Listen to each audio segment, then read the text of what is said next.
好啦，大家好。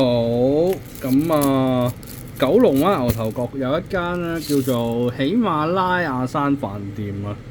咁佢本身咧就做開係應該係即係普通嘅兩餸飯啦。咁今次咧佢最近期咧就轉咗賣泰式啊，有呢個炒豆啦、肉碎辣椒炒豆，跟住加呢個炒通菜，但係佢就唔係落蝦醬嘅，就應該係蒜蓉清炒。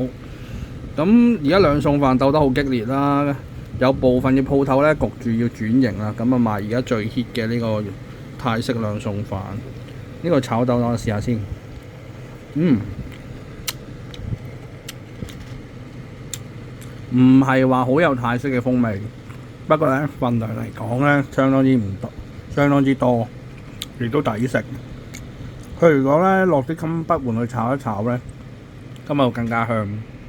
不過咁樣三文嚟講冇挑剔。